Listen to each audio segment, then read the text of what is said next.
Olá, seja muito bem-vindo ao Semana Legislativa, o jornal com as principais notícias da Câmara Municipal e de São José dos Campos. Vamos aos destaques da edição de hoje. Balanço das sessões. Confira o que foi debatido em plenário pelos vereadores. Projeto aprovado concede o título de utilidade pública à Associação Cultural Nipo-Brasileira BBC de São José dos Campos. Dia Nacional de Combate ao Fumo. Data conscientiza sobre os riscos do tabagismo. Vereadores da Comissão de Educação e Promoção Social realizaram visitas a escolas da região leste da cidade. O Semana Legislativa está no ar.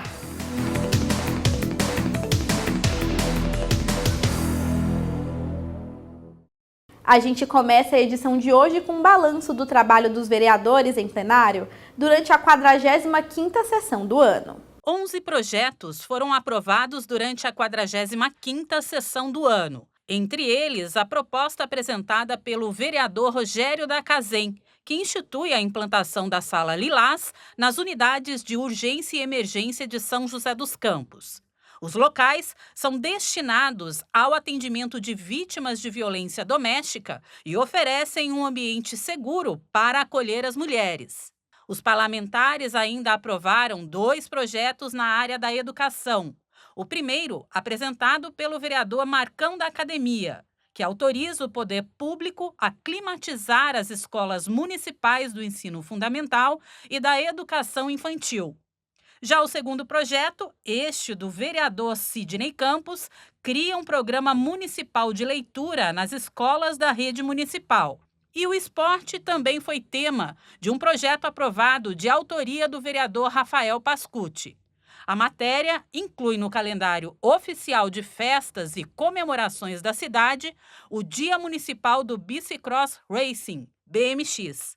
Outras 2 propostas aprovadas instituem datas comemorativas em São José. Uma delas, apresentada pelo vereador Marcão da Academia, oferece o Dia do Profissional de Apoio Especializado em Educação Especial, a ser comemorado em 14 de abril. A segunda matéria, de autoria do vereador Sena, cria na cidade o Dia da Capital da Indústria Aeroespacial, que será celebrado todos os anos no dia 8 de outubro. Já 2 projetos aprovados foram enviados pela Prefeitura. As matérias têm como finalidade alterar algumas legislações vigentes que tratam da estrutura administrativa e plano de carreira dos servidores municipais e corrigir a metragem de um terreno doado ao governo do estado para ampliação do 3º Distrito Policial, que foi descrita de maneira incorreta. As sessões da Câmara são realizadas todas as terças e quintas, com transmissão ao vivo a partir das 4 horas da tarde. Você pode acompanhar os trabalhos em plenário na íntegra no nosso canal do YouTube. E nesta quinta-feira, ex-vereadores visitaram a Câmara Municipal para acompanhar um dia no trabalho dos atuais parlamentares. O grupo visitou o prédio do Legislativo e conheceu as dependências da TV Câmara, além de acompanhar a sessão ordinária do dia. A Câmara Municipal contou com um encontro entre passado e presente. A comissão de ex-vereadores, que legislaram entre os anos 70 e 90, marcou presença para conhecer a estrutura do prédio da Câmara Municipal, inaugurada em 2002. O nosso objetivo aqui é o pessoal se atualizar em relação aqui à composição da atual Câmara, as instalações, vez que todos nós exercemos o nosso mandato no prédio antigo, aquele em frente à Praça Afonso Pena. Durante a visita, os ex-vereadores conheceram o prédio da TV Câmara, os ambientes de trabalho dos servidores públicos, o auditório e o plenário da Câmara Municipal. No plenário, os vereadores assistiram um vídeo informativo que apresenta o funcionamento da estrutura do prédio. Entre os visitantes, um se destaca pela longevidade de vida política. O Dr. Coimbra, com seus 95 anos, foi deputado federal de 79 a 1987, representando interesses da região do Vale do Paraíba.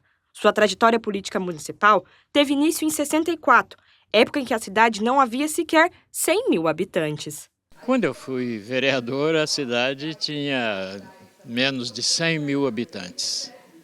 Tanto que vereador não ganhava, porque a lei de então tinha determinado que a cidade só poderia remunerar os vereadores se tivessem mais de 100 mil habitantes. Era um público que vinha trabalhar por amor, que queria realmente contribuir para o desenvolvimento da cidade.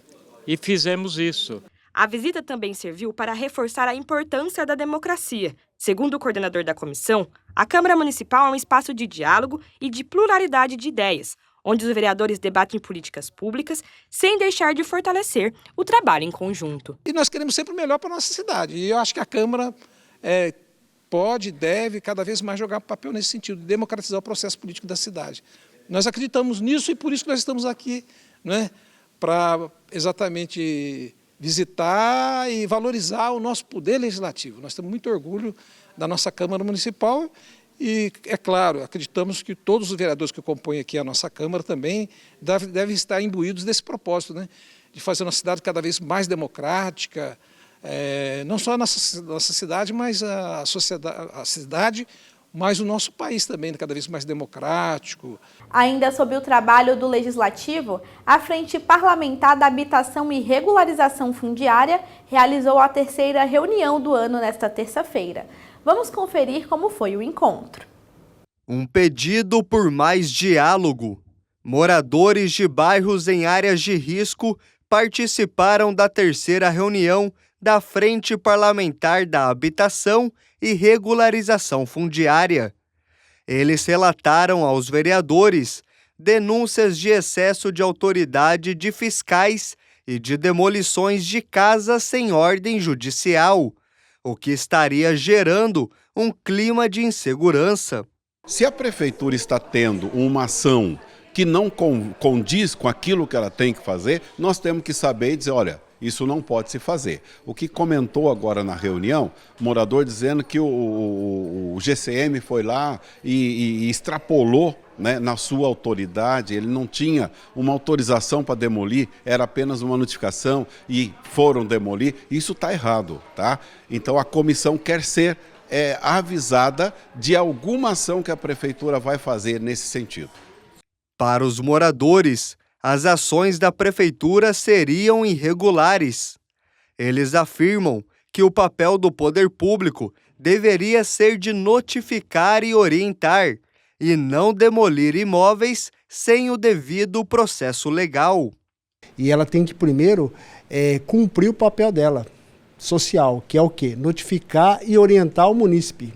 Não, ela está já fazendo o papel de execução e de sentença. Uma coisa que é irregular.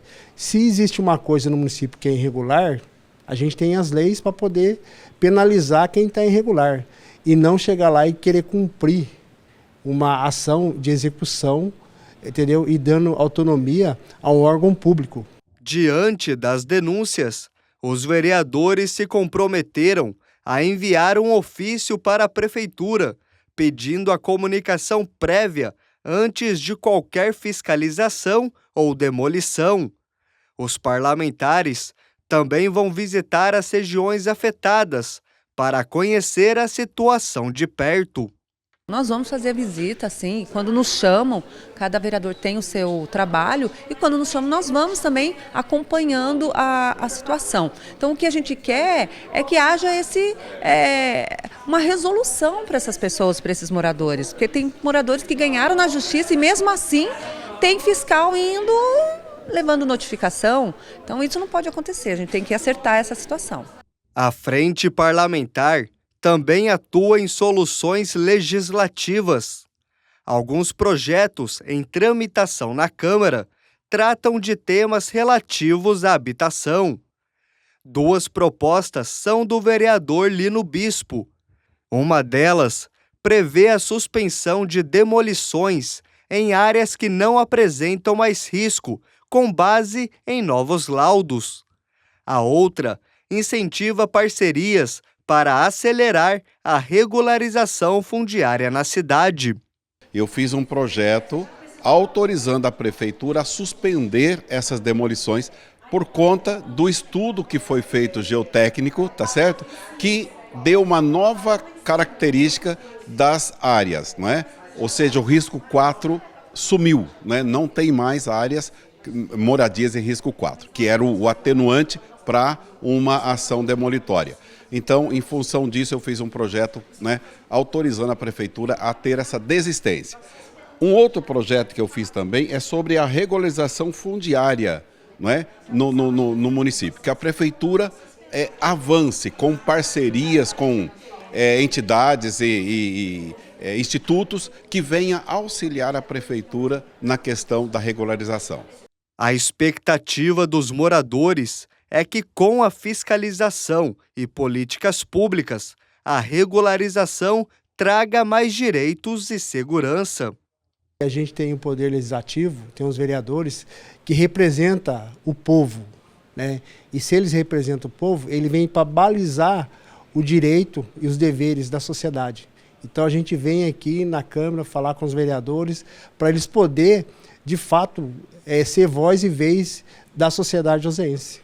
Nesta semana, a Prefeitura realizou uma coletiva de imprensa para tirar dúvidas sobre o projeto de lei encaminhado à Câmara Municipal que altera a planta genérica de valores imobiliários do município. Além disso, também foi pauta do encontro outro projeto sobre a taxa de coleta de lixo. Autoridades e vereadores se reuniram para falar sobre as duas propostas do Executivo. Vamos ver. A Prefeitura de São José dos Campos apresentou detalhadamente a proposta encaminhada à Câmara que altera a planta genérica de valores imobiliários e reajusta o valor do IPTU para os próximos anos. As mudanças nas regras foram apresentadas em uma coletiva de imprensa que contou com a presença do prefeito Anderson Farias e do secretário de Gestão Administrativa e Finanças, José Nabuco. Também estiveram presentes os vereadores Zé Luiz, Renato Santiago, Sérgio Camargo e Cláudio Apolinário. Segundo o governo municipal, o valor do reajuste será definido de acordo com as características de cada imóvel e a região onde está construído. Para as construções residenciais, as pertencentes ao padrão 1, mais simples, por exemplo, terão atualização no valor do IPTU de 15% em 2026 e mais 5% em 2027. Para um imóvel faixa 1 ou padrão 1, ele não vai ter um aumento maior do que 15%. O ano que vem. Então ele não terá esse aumento, já incluído com a inflação. Então ano que vem, padrão 1 não mais do que 15%, padrão 2 não mais do que 17%. E quando eu já falo nesse percentual, eu já estou falando com inclusão da correção inflacionária do ano que vem. Então se a inflação do ano que vem for de 16%, vai aumentar 15%. Para o comércio, o reajuste no valor do IPTU será de 17% em 2026, mais 9% em 2027. Valores semelhantes para as indústrias. O governo municipal justifica que a mudança é obrigatória a cada 4 anos para corrigir distorções nos valores venais dos imóveis, acompanhando eventuais valorizações ou desvalorizações nos imóveis, ocorridas no período. Outra novidade apresentada durante a coletiva é o número de imóveis isentos de IPTU, que saltará para 14 mil a partir do próximo ano. De toda essa revisão que nós fizemos, a gente levou muito em conta a situação atual, né, da questão econômica, por isso que na parte de comércio, indústria e serviços nós tivemos um olhar muito diferenciado. Na questão social também, estamos saindo aí de pouco mais de 9.800 famílias, imóveis que eram isentos para mais de 14 mil imóveis isentos, né, hoje na cidade, levando em consideração todos os fatores também sociais. Nós tínhamos o valor máximo de imóvel de R$92 mil, foi para R$129 mil, por isso que deu quase 4.400 imóveis a mais, né, ou famílias que serão isentas. Além da alteração na cobrança do IPTU, o governo municipal anunciou também uma mudança na cobrança da taxa de lixo na cidade, que vai considerar a área construída do imóvel e a frequência da coleta de lixo. Nós estamos fazendo uma adequação, então nós pegamos o tamanho da casa, né? Ele vai ter uma faixa do tamanho da casa, que também isso aí foi definido, né? Foi pacificado pelo STF, dizendo que esse é um jeito que eles aceitam como justo para fazer a cobrança, é o tamanho da casa. E no nosso caso tem a parte de quantidade de caminhões que passa na frente da tua casa, que é a parte de coleta, quantas vezes faz por semana. Faz 6 vezes por semana, faz 3 vezes por semana. Então esses dois, eles produzem uma tabela e essa tabela vai gerar o valor da tua taxa de lixo. O projeto, com as alterações na planta genérica de valores imobiliários e no cálculo do IPTU, estão em tramitação na Câmara Municipal. E após análise dos vereadores, segue para a votação em plenário. Eu acredito que aí dentro do rito, em 30 dias, no máximo 40 dias, a gente consiga ter essa aprovação, até para que aí depois a gente possa também, para o cidadão entender melhor também, ele vai ter a calculadora do cidadão, que é onde ele vai poder entrar lá e fazer a sua consulta e ver realmente de fato o que está sendo alterado, quanto que o imóvel dele valorizou pelo seu valor venal de metro quadrado, quanto que de impacto isso está dando no IPTU, então para que a gente também possa ter mais ainda essa transparência. Continuamos com informação sobre o trabalho dos vereadores. Projeto aprovado aqui na Câmara Municipal concede o título de utilidade pública à Associação Cultural Nipo-Brasileira BBC de São José dos Campos. Um reconhecimento para a entidade criada por imigrantes vindos do Japão e que mantém viva a tradição da cultura japonesa através de projetos sociais, educacionais e esportivos na cidade. Diante do santuário shintoísta em miniatura, na Praça Ryuji Kojima, Margarete e Michele, mãe e filha, fazem a saudação em nome da Associação Cultural Nipo-Brasileira BBC de São José dos Campos, que já está presente na família há 2 gerações. Através da associação, Margarete foi voluntária na construção da praça. Foi exatamente os clubes japoneses que se juntaram para estar fazendo essa praça aqui. Alguns voluntários se candidataram para poder estar ajudando e hoje nós mantemos essa praça. Então, todo primeiro sábado a gente vem aqui, voluntários, fazemos os serviços da limpeza. O trabalho da Associação BBC ao longo desses 75 anos foi reconhecido na Câmara Municipal de São José dos Campos. O projeto de lei de autoria do vereador Zé Luiz concede à entidade o título de utilidade pública, um reconhecimento pela atuação na divulgação e preservação da cultura japonesa na cidade. A gente conhece o trabalho dessa comunidade há muito tempo. Eles prestam um excelente serviço aqui na nossa cidade. O tempo todo eles estão fazendo atividades, eventos, ajudando mesmo o joseense em diversas áreas. Vou citar algumas, por exemplo. Eles têm trabalhos belíssimos nas praças públicas de São José dos Campos. Então, nada mais justo do que declarar de utilidade pública, você dá um reforço na parte institucional do trabalho que eles já fazem no dia a dia. A história da associação vem dos anos 50. Surgiu por iniciativa das famílias de imigrantes japoneses que vieram morar na cidade. E mesmo diante dos desafios pós-Segunda Guerra, uniram uma comunidade a partir dos esportes como o judô. A sigla da entidade, BBC, surgiu de outra modalidade, significa Baseball Club. Se não me engano, foi em 1922 que vieram os primeiros imigrantes de São José, mas demorou até os 50 para eles começarem a pensar em se unir, conseguirem dar um respiro para procurar espaços que conseguissem fazer seus esportes, suas atividades culturais, conseguir passar assim, a tradição para os filhos e netos que estavam começando a nascer, Ficamos de verdade, de coração muito feliz com a proposta do vereador Zé Luiz, que nos deu essa utilidade pública, porque querendo ou não é reconhecimento desses quase 80 anos de história que nós temos. Começamos com as atividades para a comunidade japonesa, mas fomos abrindo as portas porque a comunidade ela foi também casando com os brasileiros. Então nós somos uma comunidade nipo-brasileira. Com a construção da sede em 1952, no bairro Jardim Maringá, a entidade sem fins lucrativos se tornou referência regional na preservação da cultura japonesa, sobretudo através das artes, danças, estudos da língua japonesa e a realização de eventos culturais abertos ao público.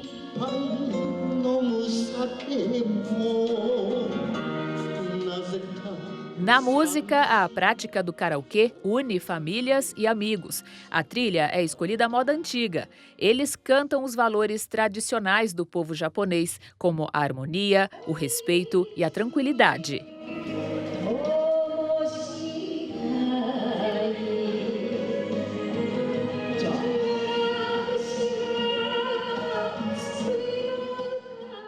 A entidade é mantida pelos membros voluntários. Atualmente são 100 famílias associadas. E para atrair o público mais jovem, a BBC realiza festivais de animes e cosplays, onde os jovens se vestem dos personagens preferidos dos filmes e animações japonesas. Por ser a entidade mais antiga aqui de São José dos Campos, atualmente nossos associados, a faixa etária dos seus 80 anos, nossos jovens de 80 anos, né? E nós estamos usando agora essa parte cultural, o geek, né, que é o popular dos jovens, para chamar essa geração mais jovem, até os jovens adultos, né, que gostam do seu mangá, do seu filme, das suas séries, umas músicas típicas, né, para chamar de volta e continuar divulgando essas culturas, essas particularidades para quem não conhece. A construção da Praça Ryuji Kojima, que tem 9.000 metros quadrados, contou com a participação de muitos voluntários. A Margarete se orgulha de ver o seu nome na placa. Muitas plantas que vemos aqui foram doadas por famílias de descendentes. Cada família doou uma planta. E aí a nossa planta, a família Kuamoto doou essa planta aqui. E aí, assim, tem o que a minha mãe doou, que tem a outra família doou. Aquela planta principal é o do Sr. Takanashi, que ele já faleceu. O ex-vice-prefeito, o Ryuji Kojima, que leva a praça, ele também trouxe um bonsai de anos da família dele. Uma vez que nós fizemos essa praça, nós como japoneses temos o princípio, temos que cuidar. É filho. Então, nós temos que cuidar. E é uma forma de gratidão à cidade por tudo que nos oferece e nos ofereceu até agora. Vamos para o nosso primeiro intervalo. No próximo bloco, falamos sobre projetos aprovados na área da educação. Volto já.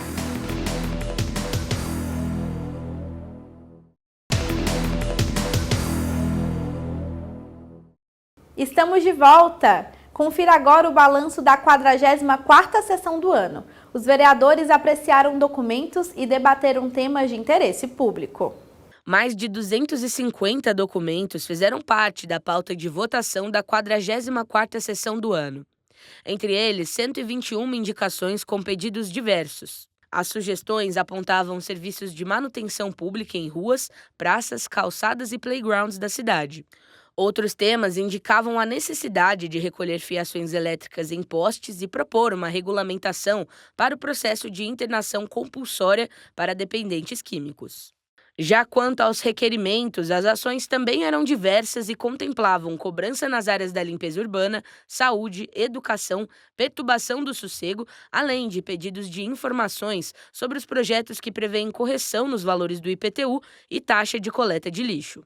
Durante o pinga-fogo, momento em que os parlamentares vão à tribuna para debater assuntos de interesse público, o primeiro orador, o vereador Tomás Henrique, criticou o vazamento de conversas privadas entre o ex-presidente Bolsonaro, o deputado federal Eduardo Bolsonaro e o pastor Silas Malafaia. Segundo o parlamentar, o ato fere preceitos democráticos. Tomás ainda apontou que o Brasil, hoje, estaria vivendo um estado de exceção. Outro parlamentar, o vereador Sena, apresentou denúncias de possíveis irregularidades na Guarda Civil Municipal de São José. De acordo com o parlamentar, a realidade foi exposta em um documento assinado por um grupo de agentes.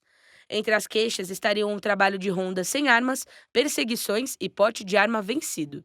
Renato Santiago também trouxe denúncias, mas de roubos de hidrantes na cidade.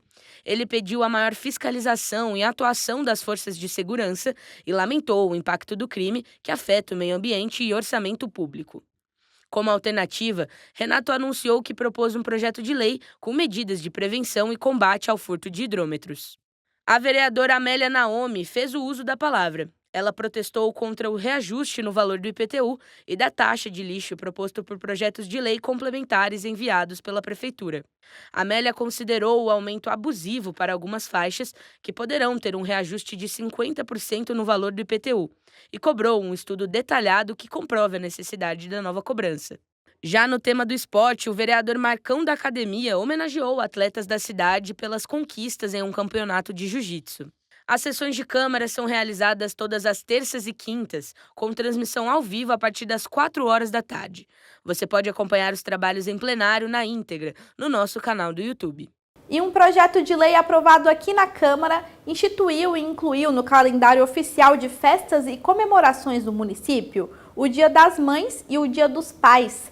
A medida busca valorizar o papel da família e incentiva a comemoração dessas datas no ambiente escolar. Valorizar os alicerces da família no ambiente escolar. Esse é um ponto que a Maiara considera fundamental para a formação do filho e de qualquer jovem estudante. Para ela, festividades como o Dia dos Pais ou o Dia das Mães nos colégios fortalecem vínculos afetivos e o respeito. Que a escola tem que andar junto com a família.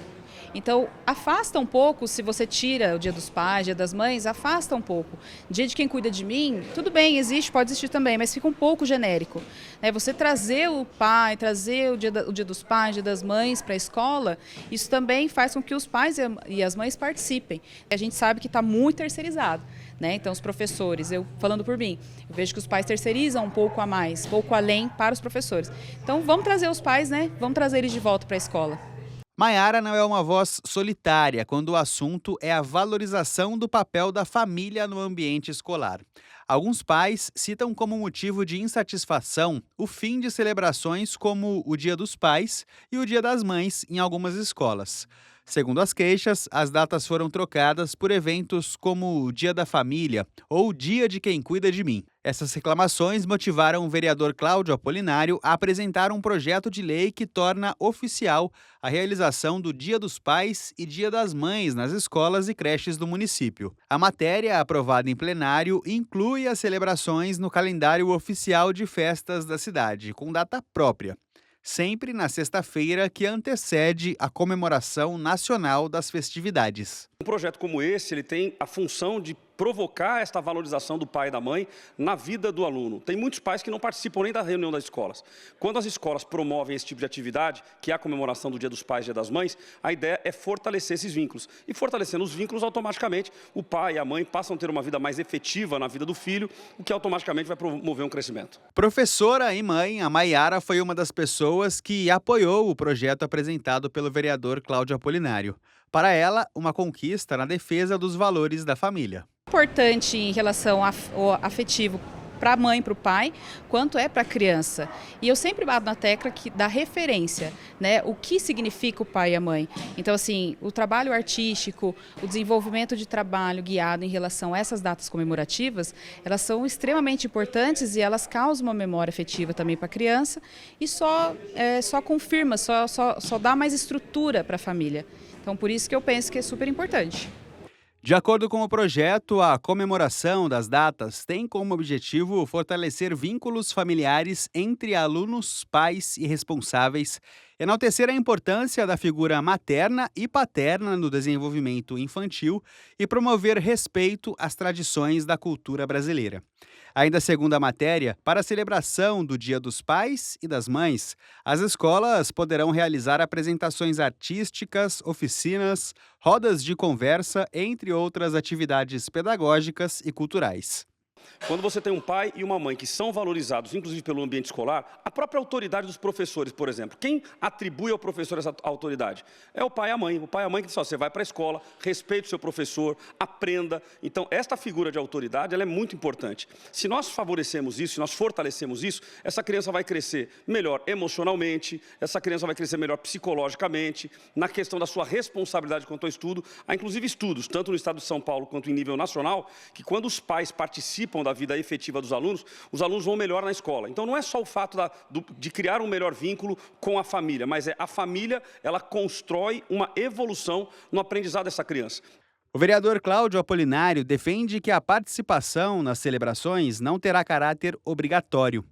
Alunos que não se sentirem confortáveis por motivos pessoais ou religiosos serão dispensados das atividades. E um outro projeto de lei aprovado aqui na Câmara Municipal autoriza o poder público a implantar um programa nas escolas da rede pública de ensino que poderá ensinar as crianças e jovens a técnica da aquaponia, um sistema livre de agrotóxico para a criação de peixes de alimentação e hortaliças.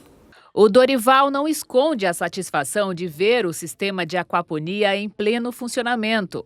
É um sistema bacana, viável. Então, hoje a gente tem aqui nosso peixinho, tem nossa nossas hortaliças aqui, que a gente usa para tempero. Às vezes a gente faz um almoço aqui, a gente utiliza tudo daqui.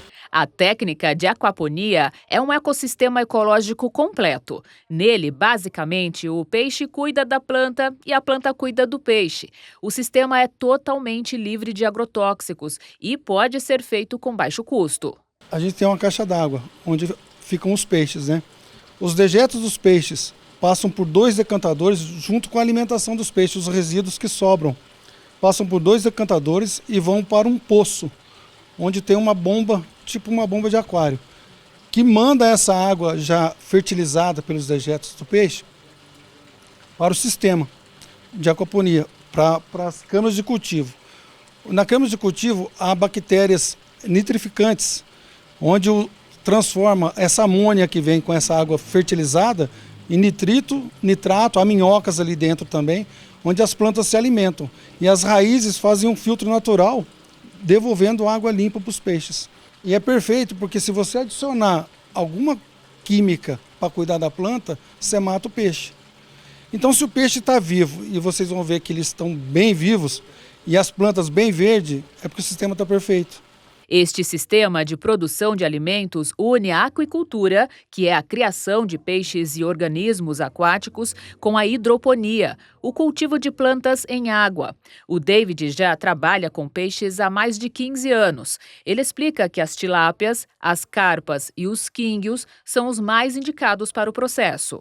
Se você tem uma pequena aquaponia de 50 litros, por exemplo, a gente pode trabalhar com peixes pequenos, tá? Então, você pode colocar quinguios, por exemplo, que não cresce muito. Ela vai fazer a função de alimentar as plantas, vamos dizer assim, que ela faz o adubo para a planta. Então, você alimenta o peixe alimenta a planta e a planta te alimenta depois. Foi pensando em levar a aquaponia para as escolas que o vereador Fabião Zagueiro propôs um projeto de lei, aprovado na Câmara, que autoriza a Prefeitura a implantar nas escolas públicas da cidade o programa de aquaponia como atividade extracurricular. A gente vê que nas escolas, no momento, a gente só vê tecnologia, né?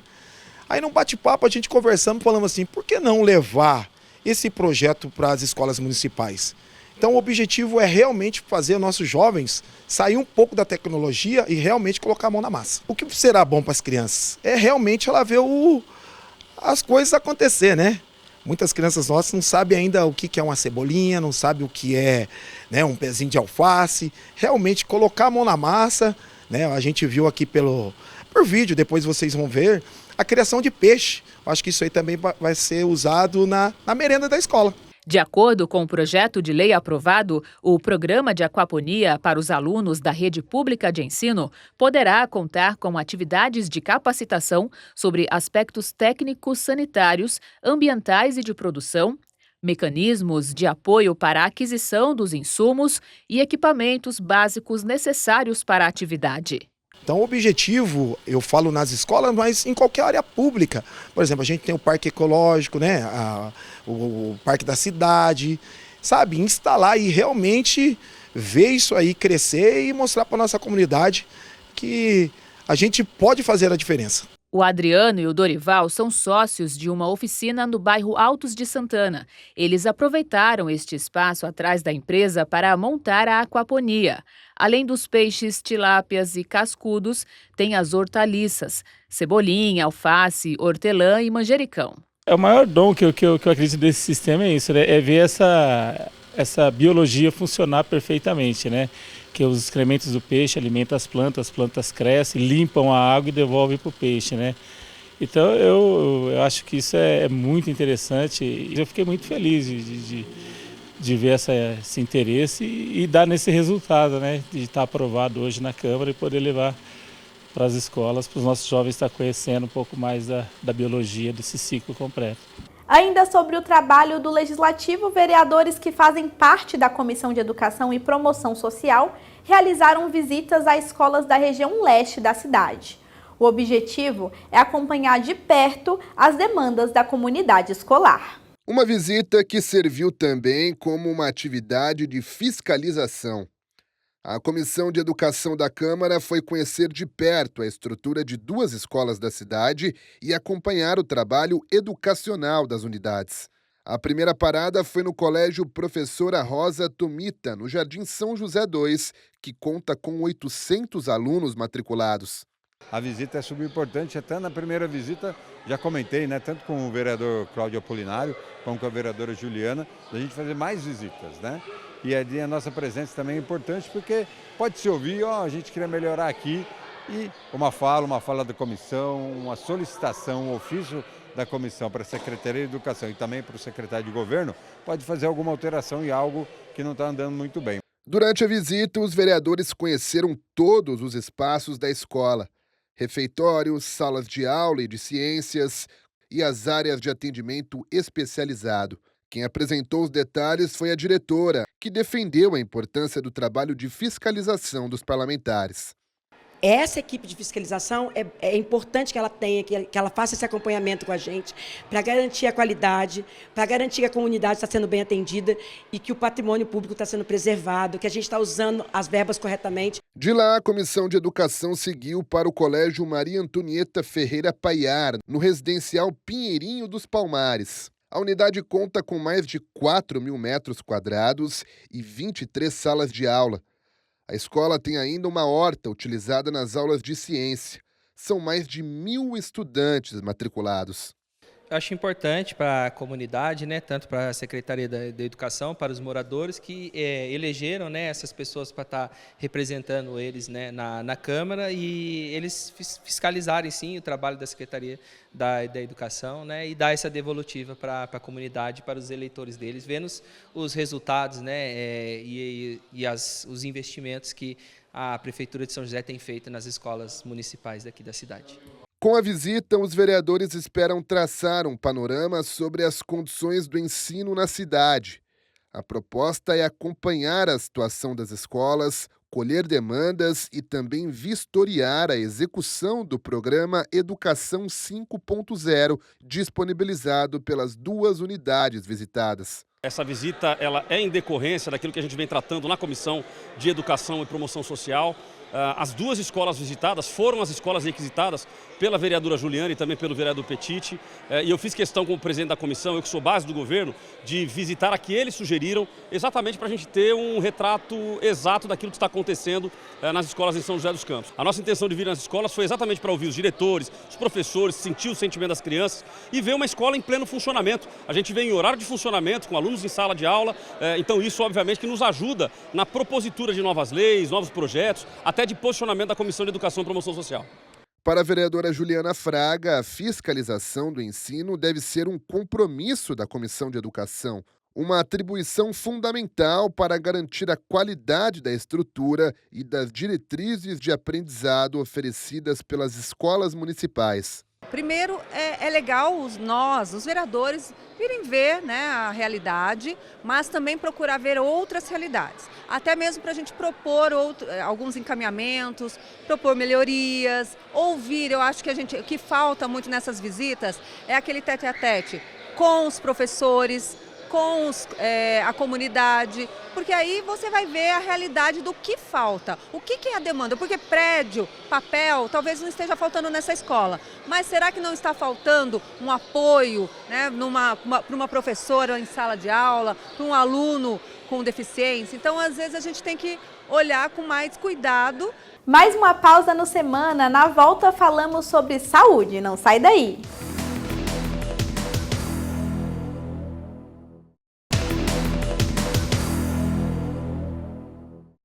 Voltamos com Semana Legislativa. Um projeto aprovado aqui na Câmara Municipal instituiu no calendário oficial de festas e comemorações da cidade o dia 7 de junho, como Dia Municipal de Conscientização sobre a Síndrome de Tourette, um distúrbio neuropsiquiátrico caracterizado por tiques múltiplos motores ou vocais. Essa condição pode causar constrangimento aos pacientes, por isso, a data ajuda a quebrar preconceitos sobre a doença. Quem está pilotando esse carro é o André. Ele é o único piloto do Brasil portador da Síndrome de Tourette, um distúrbio neuropsiquiátrico que gera movimentos e sons em voluntários. Passei por momentos bem difíceis, realmente. Eu tinha uns espasmos motores muito fortes, gestuais de cabeça, fazia muitos gestos com a boca, com os olhos, tremores pelo corpo, tinha muitos tremores no corpo inteiro. Então eram muito difíceis. E aí começaram a surgir os vocálicos na adolescência. E com os vocálicos eu gritava muito, eu soltava muitos gritos. Eu não conseguia me controlar. Fora os tics, que devem persistir por pelo menos um ano, e devem começar na infância, não existe Tourette que se inicia no adulto. Fora os tics, você tem que ter também as comorbidades. Ou seja, crianças com Tourette podem apresentar déficit de atenção, transtorno opositor desafiador, irritabilidade na infância, ansiedade, insônia ou problemas de aprendizado. Dislexia costuma ser algo relativamente frequente. O André conta que desde criança a convivência social sempre foi complicada.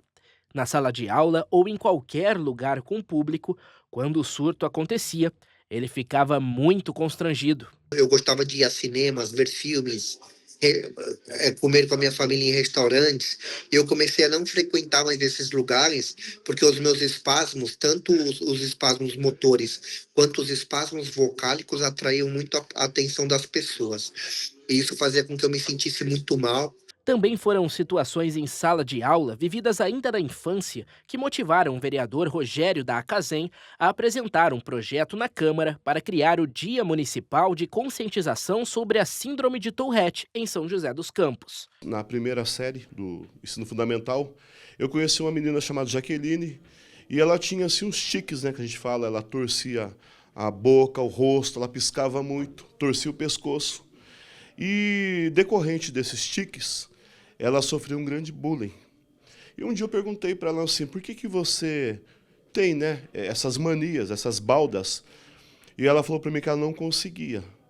E tempos atrás, né, ouvindo um depoimento de uma pessoa que tem a síndrome, ele falou que a sensação de ter a síndrome de Tourette é de você, por exemplo, não querer piscar, ficar assim 5 minutos sem piscar e não conseguir. Então hoje eu acredito que esse projeto ele foi criado principalmente para conscientização das pessoas, principalmente das crianças. Com o projeto aprovado, ficou instituído no calendário oficial de festas e comemorações do município de São José dos Campos o dia 7 de junho, como o Dia Municipal de Conscientização sobre a Síndrome de Tourette. O projeto ele foi criado visando conscientizar as pessoas. E a gente pode fazer isso através de palestras, né, nas escolas, através de folhetos informativos. Porque quando uma pessoa sabe, né, que ele está praticando bullying, que ele está brincando com uma coisa séria, com uma doença, eu acho que isso aí também toca, né, o lado sentimental, para que tais práticas não sejam, né, frequentes com quem tem isso. Segundo o neurologista, a data pode servir para quebrar preconceitos, mitos e também a evitar a banalização da doença. É interessante levar psicopedagogos especializados, neuropediatras especializados, psiquiatras que trabalhem com Tourette, pediatras. É necessário levar para que se faça a conscientização, não somente marcar o dia, mas marcar o dia com uma quantidade, um rol de atividades que tragam à sociedade de São José dos Campos, e, em última análise, São Paulo e, quem sabe, o Brasil, a conhecer completamente a doença. A partir do Dia Municipal de Conscientização sobre a Síndrome de Tourette, São José dos Campos terá mais incentivos para a realização de atividades educativas, palestras e elaboração de materiais informativos. A partir do momento que você conhece, né, mais a doença, você procura encontrar os caminhos, né, para o tratamento da síndrome de Tourette, que é de ordem, né, psicológica e neurológica. A Câmara deve incentivar a Prefeitura a procurar o tratamento para quem sofre dessa síndrome. Hoje o André está 90% curado. Fez cirurgia, tratamentos e os surtos já praticamente não acontecem.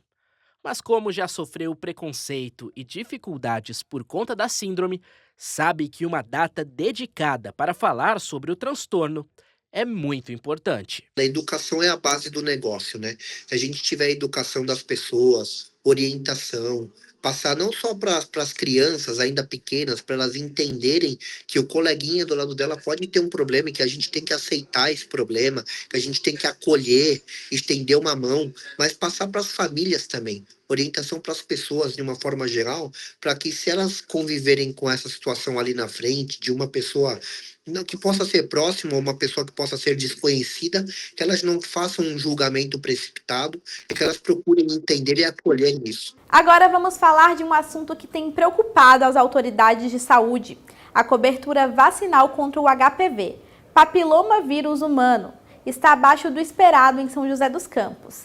Apenas 64% do público-alvo de 9 a 14 anos foi imunizado. E a cidade está entre as 30 do estado de São Paulo com o maior número de jovens não vacinados. São mais de 28 mil. Os 2 filhos da Priscila já tomaram a vacina contra o HPV quando completaram 14 anos. A vacina deles eu sempre deixei em dia. É importante, né? A vacina está sempre em dia para a prevenção. Mas nem todos têm essa consciência. A cobertura do Programa de Imunização do Papiloma Vírus Humano, o HPV, em São José dos Campos está abaixo do esperado. 63,74% do público-alvo de 9 a 14 anos.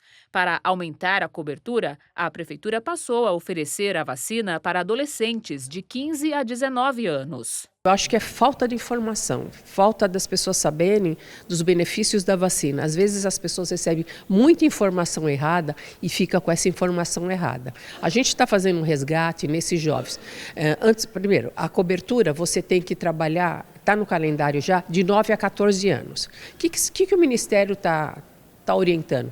Nós estamos fazendo um resgate para essa população de 18, 15, 16, 17, 18, 19 anos que não se vacinaram quando tinham entre 9 e 14 anos. Uma dose única. A ampliação da faixa etária para a vacina contra o HPV foi recomendada pelo Ministério da Saúde porque São José dos Campos está entre as 30 cidades de São Paulo com maior número de jovens não vacinados. São mais de 28 mil pessoas. A vacina é aplicada em dose única e está disponível nas 40 UBSs e 5 unidades avançadas do município. A gente faz busca ativa, está mandando mensagens para escolas, as escolas são parceiras, convidando esses jovens para se vacinarem em uma unidade de saúde. A gente tem unidade de saúde das 8 às 17 ou das 8 às 18, vai depender da região que tem.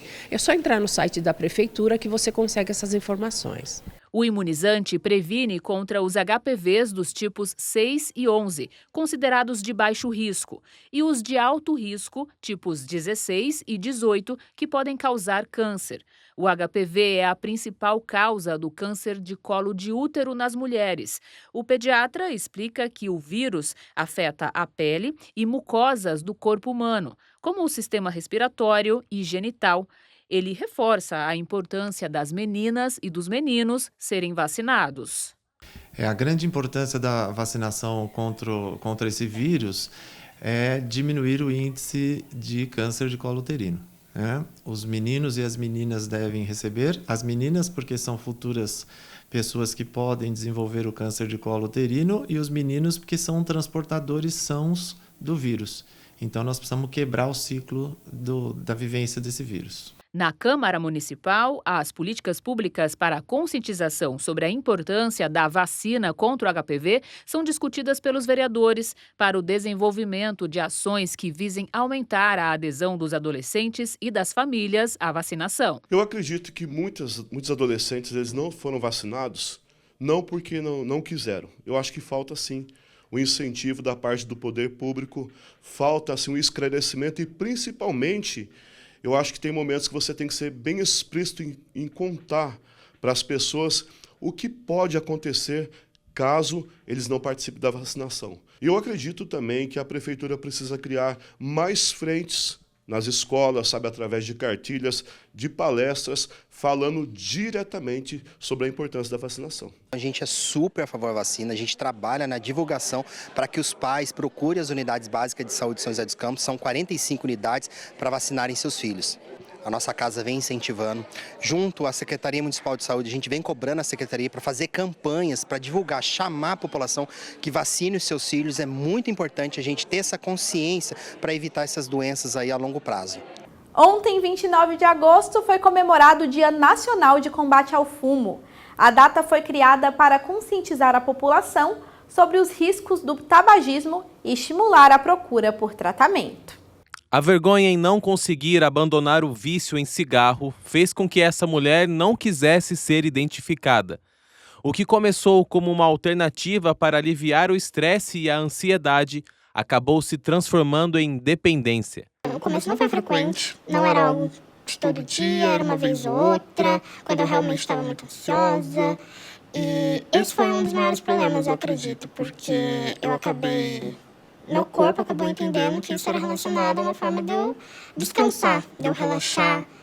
E afeta até hoje, principalmente porque eu só consigo sentir que eu estou descansada depois que eu fumo, ou meu corpo entende isso.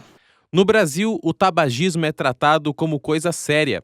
Por isso, o governo federal tem realizado ações para desestimular o uso de cigarros. Campanhas educativas são importantes para estimular a conscientização e, por isso, dia 29 de agosto é considerado o Dia Nacional de Combate ao Fumo. Segundo esta especialista, o Brasil tem sido referência nos programas anti-tabagismo. Os médicos, ou pode-se dizer assim, brasileiros começaram a ter uma preocupação muito proeminente com o cigarro, o impacto negativo. E quando o doutor Adib Jatene foi ministro da Saúde, isso foi em 1995, ele fez a primeira lei, que é aquela que dividia os ambientes, começou a proibir a publicidade do cigarro era veiculada só em determinados horários para as crianças e os jovens não ter acesso. Naquela época era assim, né? Funcionava assim. Outras leis vieram com uma proibição total da propaganda do cigarro. Depois, aqueles pictogramas, que são aquelas mensagens, né, nas embalagens do cigarro, mostrando o que realmente o cigarro produz. Uma política de aumento de preço, que é uma coisa que a gente sabe também que é bastante efetiva. Uma política de tratamento dos fumantes, para que os fumantes, através do Sistema Único de Saúde, pudessem ter acesso a programas de tratamento. Então, todo um programa que evoluiu, isso fez com que o Brasil, pelo menos até 2 anos atrás, tivesse uma queda de mais de 50% nos usuários. É o país que mais reduziu o consumo de cigarro no mundo. Apesar dos programas de conscientização, uma nova forma de fumar tem chamado a atenção dos jovens: os cigarros eletrônicos. Dados do Ministério da Saúde apontam que houve um aumento de 25% no número de fumantes do dispositivo entre 2023 e 2024. Para a criadora do programa de assistência ao fumante, esse tipo de cigarro é muito perigoso, já que apresenta características diferentes do cigarro tradicional. O cigarro é péssimo, mas ele demora 20, 30 anos para matar o usuário, né? O eletrônico, a gente já viu que tem uma capacidade de agressividade maior, como a gente tem visto vários relatos, inclusive de morte em usuários de cigarro eletrônico. Então, como esse produto pode ser menos pior? Claro, para mim, ele é muito pior em vários aspectos. Primeiro, porque coisas que limitavam o uso do cigarro convencional, como o cheiro desagradável, a própria restrição social que tinha, o eletrônico ele vem disfarçado, a pessoa está usando, você nem sabe que ela está usando, né? No Brasil, mais de 174 mil pessoas morrem a cada ano por doenças causadas pelo tabaco, sendo 55 mil por câncer. No mundo, são 8 milhões de mortes anuais, segundo a Organização Mundial de Saúde. O cigarro mata 50% dos usuários. Metade das pessoas que fumam vão morrer por doenças relacionadas ao cigarro. E aí, em primeiro lugar, vem quais? As doenças cardiovasculares. Você tem o risco de ter um infarto, de um acidente vascular cerebral, que é o famoso derrame, o AVC, que deixa o indivíduo, eles podem até sobreviver, mas ficam incapacitados, né? Ficam com dificuldades que vão levar para o resto da vida. Então, é bastante complicado isso, além das doenças respiratórias, como o DPOC, que a gente conhece como a pessoa que tem muita tosse, a pessoa que fala de bronquite, falta de ar, e como eu falei, eles aparecem quando a gente está na quinta, sexta década da vida, né? Comprometendo a perspectiva e qualidade de vida das pessoas. E o poder público tem um papel fundamental na diminuição do impacto negativo ocasionado pelos cigarros. Para o vereador Carlos Abranches, é dever da Câmara Municipal propor legislações que prestem apoio aos que sofrem com o vício em cigarro. A conscientização é uma semeadura. Para que ela pegue, é preciso que ela fique semeando o tempo inteiro. Então, através de propagandas nos ônibus urbanos públicos, a propaganda apontando para o não consumo, os bares que podem ter os cartazes apontando para o não consumo de jovens, a não consumir na frente de jovens, como já tem para bebida, por exemplo, não pode vender bebida alcoólica para menores de 18 anos. Então, tudo isso, regras que são infringidas normalmente, precisam também pegar no sentido do tabagismo. E parar de fumar tem um impacto positivo imediato na vida de quem opta por abandonar os cigarros, independente do tempo que a pessoa fuma. O Semana Legislativa fica por aqui. Obrigada pela sua companhia. Se quiser rever alguma reportagem do programa de hoje, é só acessar o nosso canal do YouTube, @TV Câmara SJC. Ótimo fim de semana para você. Até mais!